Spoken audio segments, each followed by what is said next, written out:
muna guys itong sombrero ko, so, ano ko yung kalo. So ang tanong sa akin, ano daw yung sikreto ko? Bakit daw merong mga taong sumusuporta na sa akin, marami na raw akong views? Bakit daw may mga taong nagsisend sa akin ng pera? Bakit daw may nagsisend sa akin ng mga package? Ano daw ginagawa ko? So sabi ko sa kanya, kasi nagbablog na rin siya, sabi ko na hindi ko alam kung ano yung purpose niya, bakit tinatanong niya ako ng gano'n, or nakikurious siya sa nangyayari sa akin sa pagbablog. So sabi ko, magpakatotoo ka lang. Kung ano talaga ikaw, yung ka, wag ka magpanggap na meron ka nito, na wag ka magpanggap na basta ayoko na magsalita. Wag ka lang magpanggap.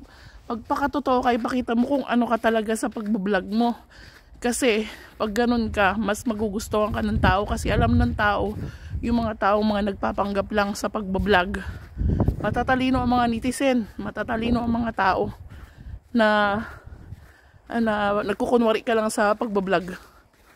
Yun. So mas maganda kasi guys pag nagpakatotoo ka sa video, alam mo yung nasasabi mo, yung nasa loob mo, yung basta alam niyo yun, na kakapagpaliwanag ka ng base sa loobin mo, yung hindi mo kailangan maggawa-gawa ng kwento. So tapos bakit daw may nagsisend sa akin ng pera, nag-i-sponsor, hindi ko rin alam, hindi ko masagot. Sabi ko, hindi ko alam, siguro yung iba na nakaka-relate sila sa buhay ko, na napagdaanan nila ko, napagdaanan ko ngayon, pero ngayon maganda na yung buhay na, stable na sila. So kaya parang dahil nakita nila yung sarili nila sa akin, parang yun, na tinutulungan nila ako, ganon. So malay mo that time na may problema sila, may tumulong din sa kanila. So yung tulong na ginagawa nila, parang binabalik lang dito sa tao nangangailangan. Yun yung sabi ko. Tapos sabi ko naman na yung may nagpapadala ng package, siguro yung parang na-appreciate niya yung mga, natutuwa sila sa mga vlog namin. Yung iba kasi, sabi ko yung ibang comment kasi parang nagpapakatotoo daw ako sa video ko, which is totoo naman.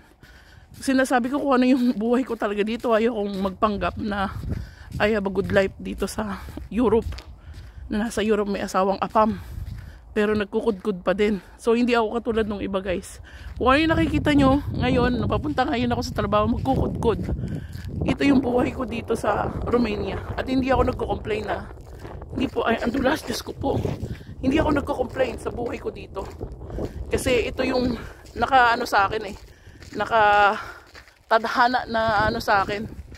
Pero hindi habang buhay ganito yung buhay natin. Kasi guys, hindi ako naniniwala sa pag mahirap ka eh. Pag mahirap kang pinanganak at na mahirap kang nawala sa mundo, so hindi na tadhana yung kasalanan mo na yun. Kasi hindi ka nagsikap. May chance naman tayong guminawa ang buhay natin. Depende na lang sa desisyon natin sa buhay. So kahit ganito na medyo hirap ako, hindi ko naman sinasabing sobrang hirap, kasi nakakain kami 3 beses isang araw. Kahit nakaka-provide ako ng gatas sa mga anak ko. So